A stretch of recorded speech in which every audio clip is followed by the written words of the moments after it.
Hey guys, it's Evan Borse here, and just wanted to sort of go through another recent project with you guys. This one's a few weeks old at this point, but I figured some of you might find it helpful. So I'll start off by just saying that I got called by someone in the group. They were looking for someone to DP interviews on the East Coast, and originally they were like, we're looking for someone in New York, and we're looking for someone in DC, and I was like, well, you know, what's the deal with the New York one? And they said, oh, it's this date, 45 minutes to set up, like a 20-minute interview, C100, that's all we need. And I was like, cool, I can do that, you know, worth going to New York for. And the rate was $1,000, which I was like, whatever, you know, person with C100, worth it. So I agreed to it, and then they were like, can you also do the DC one the next day? And I was like, yeah, I guess.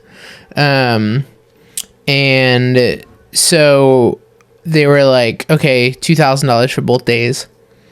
And then they were like, can we add on a third interview? So second one on the day in DC, it's another $500, so that makes it $2,500 total. And I was like, sure, I'm gonna be down there anyway, why not?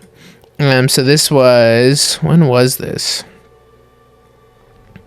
This was like back in here somewhere. I don't even know exactly when this was. I think it was like Tuesday, Wednesday of this week or something. But anyway, so agreed to do it. And so Dennis, I called Dennis and I was like, hey, do you want to come go on a road trip? And I'll just pay you out of my rate because I just don't want to go to New York and DC alone. And he was like, sure. So I asked the guy in charge of the project who's sort of producing it for us, basically like, can I bring a PA? And he was like, oh yeah, sure. We can throw in an extra $100 a day too. And I was like, cool, I'll still pay. I paid Dennis more than $100 a day, but, help set some of that off a bit. So we agreed to do it, planned on staying the night in DC, and they gave us like a $200 budget for our stay there, which was nice. We got an Airbnb. But yeah, basically they wanted 2 cameras, 2 C100s, so I borrowed Matt Derderian's second C100, used my lenses, and the day before the shoot I was trying to sort of figure out what the like most efficient method to pack down 2 cameras and like an interview setup was, and I ended up sort of with this setup. I didn't really end up bringing a ton of extra stuff. Let me see if I can find real quick. Okay. So they sent us this document, which sort of has like schedules and people's contacts and stuff. General game plan type stuff. Obviously don't steal any of that information, please. Would ruin this whole Patreon thing real quick. And then they sent us, they were doing another video, similar to the one that we were doing these interviews for, which of course isn't on Dropbox anymore, but they sent us basically a reference, sent us the interview questions, which was 6 questions per person, and they said feel free to ask a few more, and so he said cool, sounds good. So decided that I wanted to pack 2 Quasars and my at the time brand new Aputure LS1, which you can see here, and those were going to be our 2 lights. Technically, you know, we could run the Quasar separately, but I was pretty much planning on having to gang them together, and based on the reference they sent me, was expecting to just be keying and filling. They weren't really doing a lot of rim lights or anything, and so that was the plan. Decided to go with light stands instead of C stands because we were using lights, and they are a heck of a lot easier to lug around. Brought 2 stingers and like a cube tap so you could power everything. Simple boom and lav setup. two C100s, and then I had like maybe 3 lenses in the case, just because I didn't want to take too many options all the time.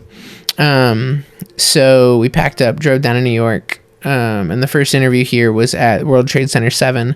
And so we called the building, and this was something that I asked. It was like, what's the load-in situation? Like, it'll be fine. I was like, okay.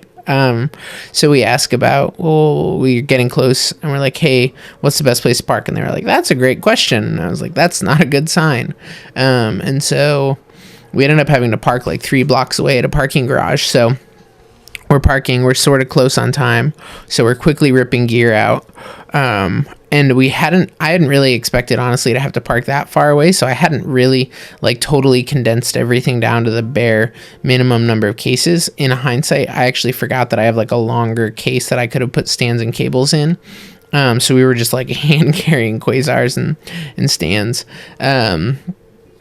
But so we're walking a few blocks, and we get up to like the entrance, and it's, this big security desk and whatever. And they're like, oh, you have to go through the loading dock. And I'm like, dude, we're here to film a video with so-and-so. This is what the email says. And they're like, who are you with? I'm like, we're with this company, but we're just here to film an interview at this time, which is in like 5 minutes. We're supposed to start setting up. And he's like, oh, you have to go through the loading dock. I'm like, okay, whatever. What do we do? And he's like, oh, you walk around the back. Walk around the building, get to the loading dock. And they're like, what are you doing here? You should have gone through the front. And we're like, oh my gosh, you guys are killing me. Long story short, we sit in the loading dock for 25, 30 minutes, which is eating heavily into our 45 minutes of setup time. So we ended up getting upstairs finally. They eventually let us in through the like freight elevator, which took forever too. But we got up there like 10 minutes before we were supposed to start rolling, and he was already in the room, and it was this big sort of like just empty conference room with big windows. And I was like, hey, nice to meet you. Sorry, we're running a little late. We had just a little bit of a mix up with logistics. Do you mind just coming back in 10 minutes? And he's like, oh no, that's totally fine. And that was sort of like, I just didn't honestly want him to be wasting his time. So I was like, if you want to go do something, and didn't really care to have him like watching us the whole time. So we just quickly started setting up. We tried like 2 angles really quickly, just pulled chairs out, blocked it, and looked at it. And decided this was the one that I liked more. In a situation like this, your game is really like figuring out, dang it, why is this not working now? Figuring out the most efficient way to get what you need. You can't really be taking too much time, especially when you only have 10 minutes to set up. This battery isn't working apparently, so I guess we're going plugged in. Oh yeah, I know. So we sort of picked this direction, and I'll switch over here if it'll work. Oh, now the tip's being weird. Dang it. Guys, this is why I don't use tablets. Okay. And we'll go to our frame. So this is what the frame looked like with Dennis sitting in. And I just wanted something sort of generic, corporate-y, nothing too fancy. I just needed it to look decent. And so this was sort of what we picked. Had some good leading lines, some good generic-y, corporate-y background. And it had some good sort of natural light. I didn't want to have to fight the window light. So that's where I'll try to pick a composition where you sort of have a natural key going on. And so like if you look in here, you can definitely see, like this part of his face is key. This part is the shadow side. And so we're sort of going to take that, and we're just going to naturally amp it up a little so that it still feels natural while being a little more, stylized and corporate. For some projects, more doc style, this could actually be your look, and I think it would work just fine. So once we did that, we decided to throw up. I went the Quasars horizontal just for some extra softness and wrap as our key. And then we had the LS1 just to bring a little extra light up on the inside in here. And so basically we're positioning the quasars so that they're falling similarly to that original line we drew, but they're wrapping a little bit further onto the shadow side, so the line's more like here instead of right down his nose. So we're throwing the quasars so that they're going to hit right like that. We have them horizontal so that they have more lateral wrap rather than vertical wrap. I'm less worried about like his chin shadow, and I'm more worried about his you know, side to side on his face type situation. So we just ran a cube tap with both quasars on it. I'm not sure what the third thing on there is. I think it's actually just it's another little stinger going over to the LS1, which the power is just sort of sitting in there. So I always frame up the wide first, and just sort of try and get a good framing, and then take the tight and just sort of swing it off axis a little. Interviewer is over here to the right. So if we were to try to very quickly and very poorly, I'm sure, diagram this setup, it's basically window. Oh, come on. Why are we not drawing now? Oh, wrong way. Haha. Window wall is here. Subject is about here.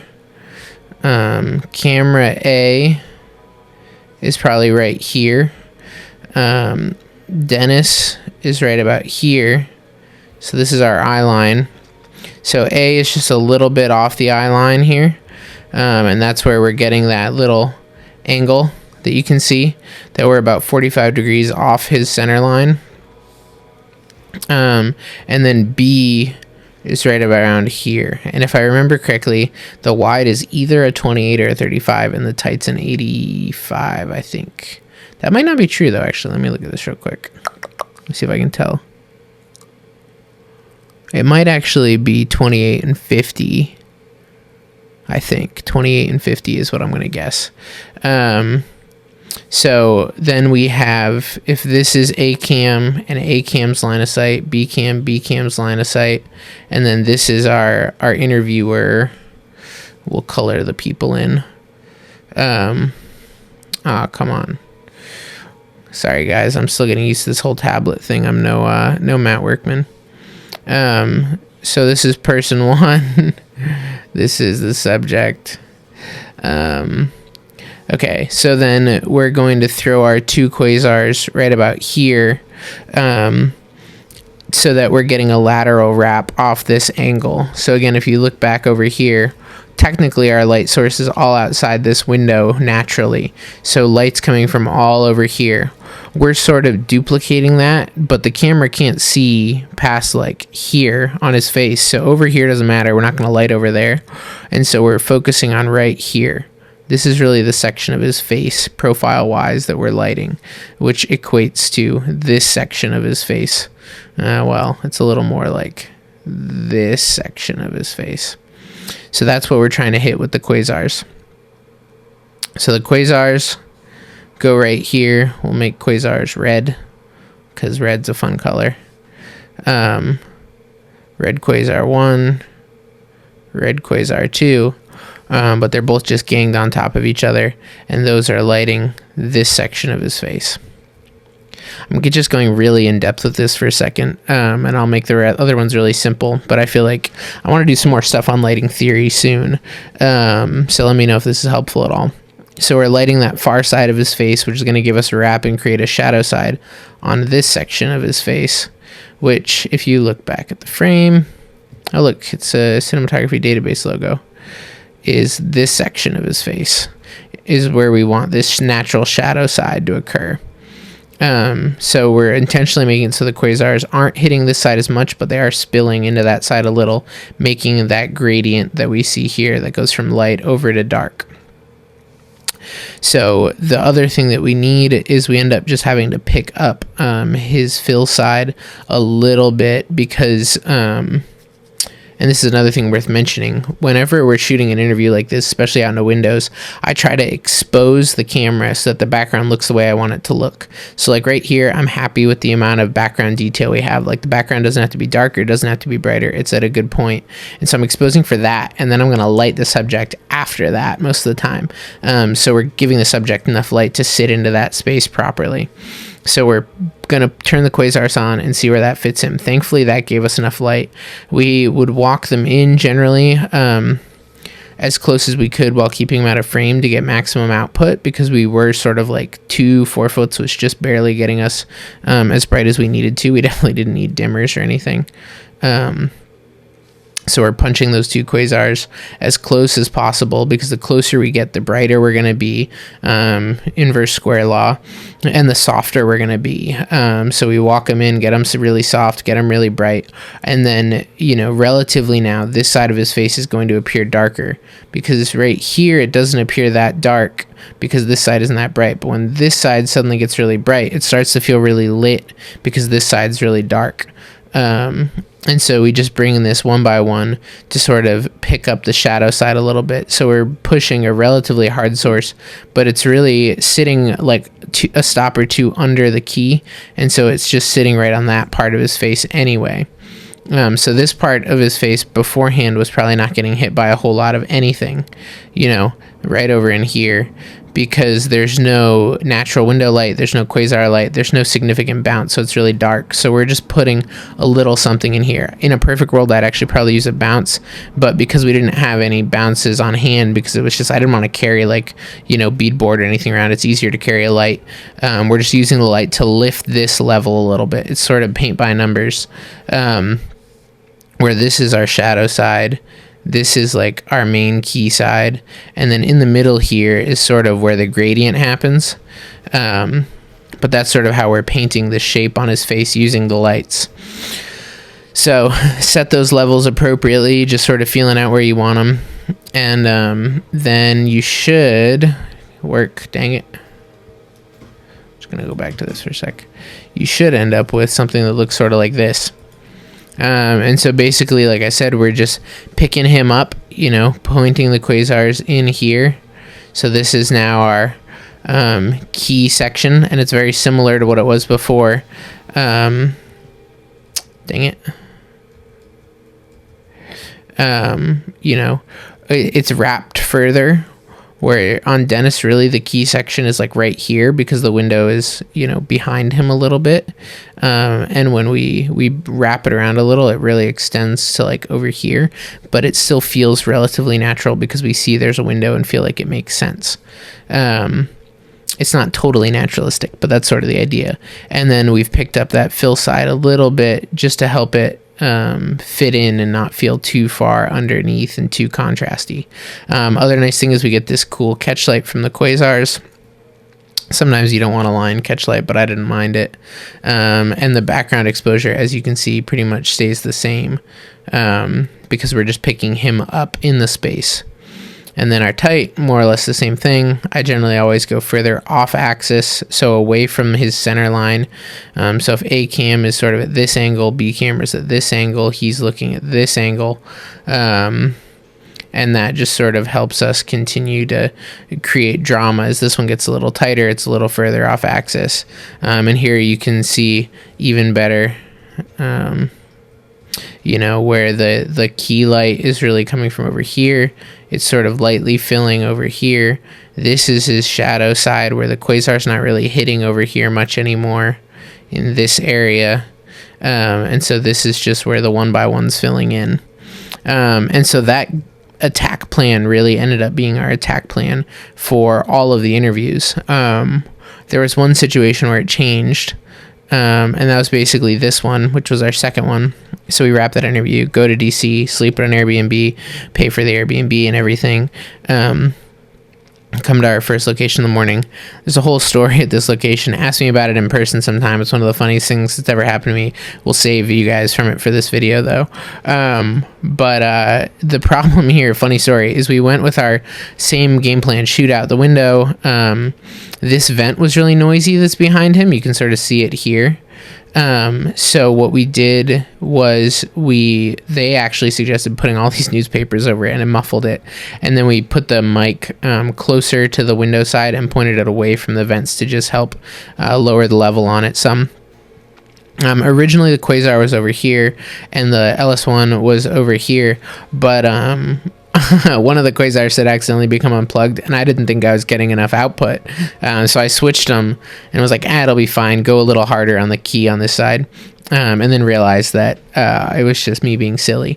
So the same principle applies though. Window shooting sort of at a 45-degree angle. We're a little more flat to the window in this perspective, but that came back to just having a composition with the background that I liked first and foremost, and then putting a person into it, and then after the person's in it, lighting that person in a way that makes sense. So background composite, like big picture composition first, then put a person in, then light the person.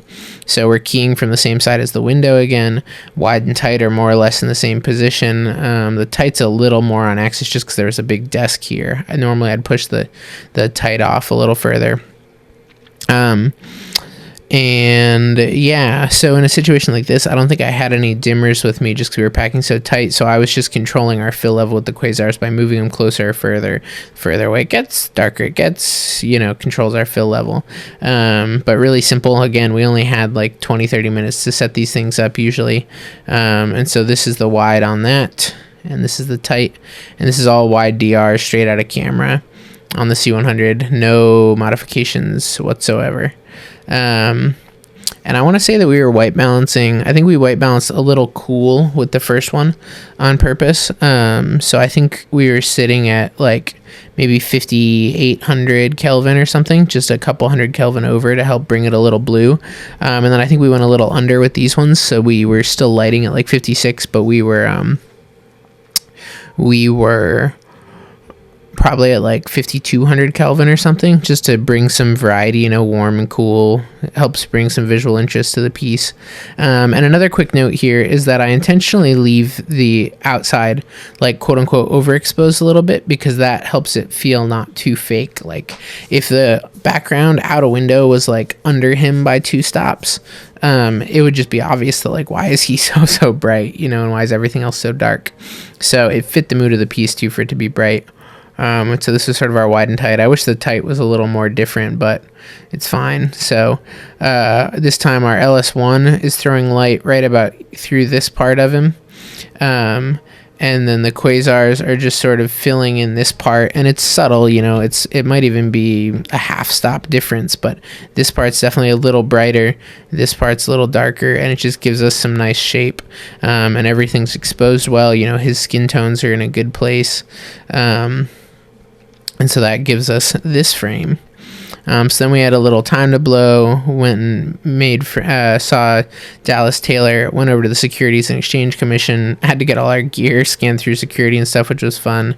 But we had to film this guy, and this room was the toughest of them all, just because it was just weird. It was a white-walled room. I didn't really want to necessarily do the window thing again, but decided we'd stick with it. So found this sort of wraparound. This is technically the same building. It's shaped like a U, but decided that if we shot into these windows, it would be another interesting background element.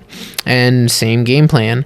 Found an interesting composition. Just sort of walked through the room and pointed cameras different directions to sort of see what I was liking. Found a composition I could dig. Moved some furniture around a little bit.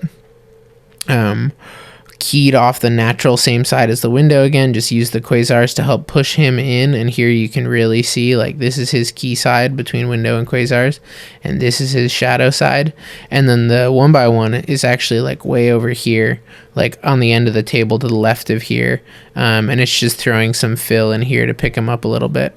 This is probably my least favorite of the setups, but it worked out okay. And so this is what it ended up looking like, wide and the tight. So it was fine, it was good for what it was. And just sort of added some visual interest by leaving this line. Gosh, I can't. I have like horrible hand-eye skills somehow. But we're getting that nice little catch light from the quasars still, which is good. It add that little sparkle in their eye can be really important. We're getting a similar wrap here, a similar key to fill ratio. None of them are overly dramatic. And if you look at the 3 of them back to back, I think you will find that they're all pretty similar level wise. As far as where their key side sits in the exposure, where the shadow side sits in the exposure, where the background sits in the exposure. There's definitely a little variety, which I think is important to actually cut them together and have them be different. Like this is a little darker. This is a little brighter. But overall they feel consistent, which is a big goal in something like this. So yeah, I mean, that was sort of how we lit those setups and shot them, kicked them all out, had to upload them to Dropbox like same day so they could get to work editing them. They said it looked and sounded great. We recorded audio all internally. And then the one other thing I was going to pull up was just so that you guys could see where exactly we ended up. So just to make it simple, you know, technically this was 1,000 for one day and 15 for another, but I just split it into 2 1250 days totaling 2,500. 2 days for the PA. They said $100 a day. They paid for our Airbnb, which was $200. We had per diems, which was great too. So it basically meant they were giving us $50 a day each for food. So we had $200 for food between us. And then I actually asked after, I was like, hey, you know, no pressure, but are you guys covering like parking and tolls? Because it was like $30 at one place and $40 at another place. And so I didn't like exactly map it out, but I just like threw in some toll money, and it was like $90 in parking, and figured I could cover the rest. So I ended up invoicing them $32.20 total to shoot 3 interviews in 2 days. Drive a lot. It was like 6.5 hour drive home at the end, and we got home super late. So it was a rough 2 days, honestly, because there's just a lot of driving. But short interview setup times, you know, 20-30 minutes, 2 people. And yeah, they came out okay. I was happy with them. They were happy with them, so I can't complain. So if you guys have any questions, hit me with those. I know this one was a little exhaustive in my doodling on people's faces, but I want to try to actually explain, you know, what goes into making these images interesting, hopefully, because I think that, you know, there is a difference between when you see something shot on a C100 that looks like an event video and something that hopefully looks at least somewhat professional. And so I want to try to quantify what those things are and help you guys do that. So some of you might already know a lot of this, some of you might not, but might as well talk about it. Thank you guys so much for your support. Hit me with any questions. Hit me with anything else you want to see on Patreon this month. And hopefully I'll see some of you at NAB next week. Peace.